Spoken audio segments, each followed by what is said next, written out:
哇，我日楼都在晃，巨球啊！我靠，原子弹吗？这是？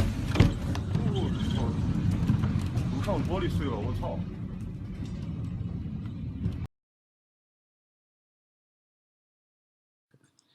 ！Scenes from the Chinese Tianjin chemical plant explosion, 13th of August 2015, where 173 people were killed.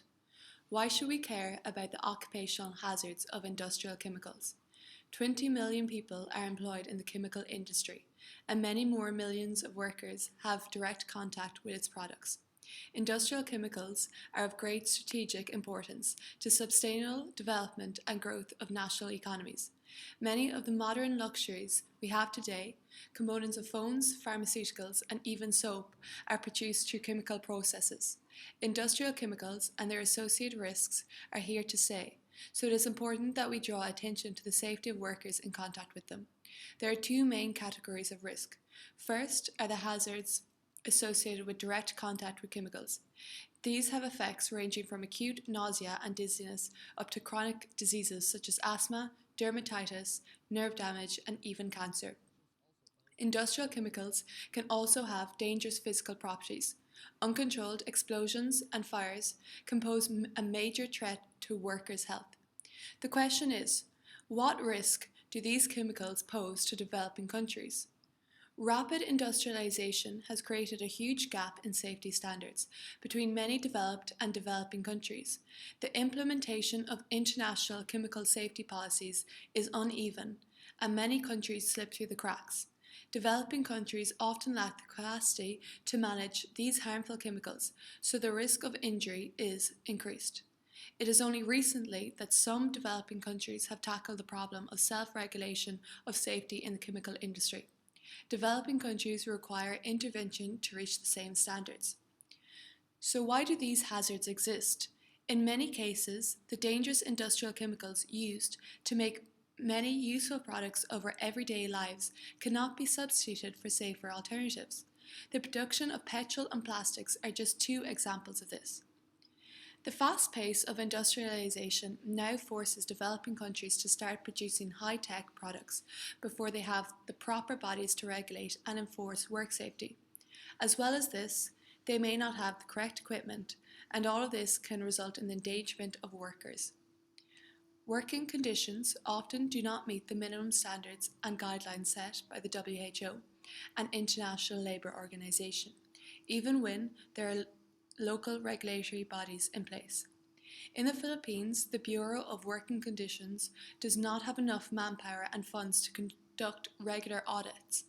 It works more like an advisory body and is not taken seriously by companies. In addition to this, chemical factories may be working on low budgets and end up relying on outdated technologies which are cheaper. They may also not require a license. Corruption in the local government is also a major issue. Even 1 in 5 chemical executives acknowledge that they have been asked to pay a bribe. Aggressive marketing campaigns by large industries have led to the manipulation and corruption of even the WHO. In 2000, a letter was circulated from a WHO regional office describing the asbestos cement industry and its products as highly eco-friendly. Among the 3,000 most commonly produced chemicals in commerce, less than half have been subject to even token testing.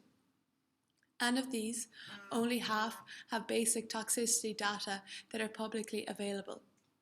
Despite the importance of sharing this data, some companies choose to withhold the information because they could be claimed to constitute confidential business information. The most common image associated with workplace chemical exposure involves a man wearing a lab coat, carefully interacting with lethal compounds. However, with rapid industrialization, women and children are becoming a major contributor to the industrial workforce and are often the most vulnerable.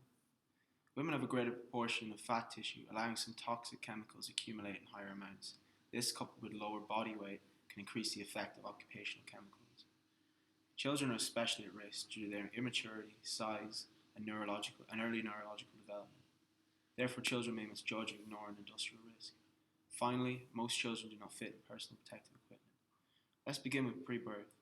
Future mothers can be exposed to many occupational hazards which can cause menstrual problems, affecting fertility, as well as direct damage to germ cells and genetic mutations. Exposure to pesticides has been associated with an increased risk of death, spontaneous abortion, and early childhood cancer, along with congenital birth defects. Exposure to lead, mercury, and arsenic during early fetal development can cause brain injury associated with autism, attention deficit disorder, mental retardation, and cerebral palsy. Toxic doses are much lower than those affecting the adult brain. Occupational exposure of infants to chemicals can occur in various ways. Breastfeeding can lead to infants being exposed to hazardous chemicals. There can also be instances of take-home exposure, where industrial chemicals are brought home from a work site by a parent through clothing. Carrying on from infancy, child labour is also a huge issue in industrial chemical exposure and can occur in farms, factories, plants, and other industrial settings. Chronic health effects from child exposure to industrial chemicals include early hearing loss, contact dermatitis, respiratory diseases, neurological defects, anemia, and cancer. As mentioned, the developing world has a long way to go to lessen their occupational risk from chemicals. What can we, as developed countries, do to address these issues? Firstly, we need to target local governments. Collaboration with them is essential in order to have policies passed. International lending agencies like the World Bank and IMF ought to impose mandatory occupational safety standards.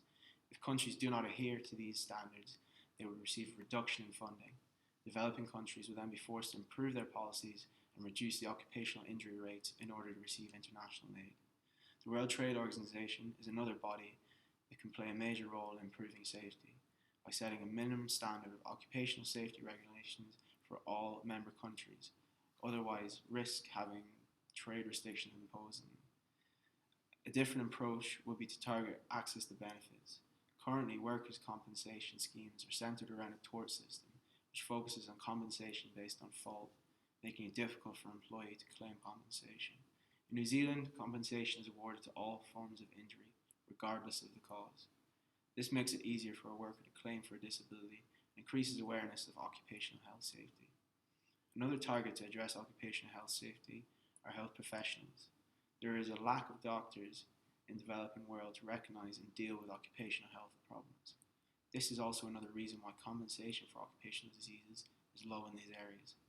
The United Nations strategic approach to international chemicals management highlights the need for cooperation between governments and the chemical industry to set safety standards for workers around the world.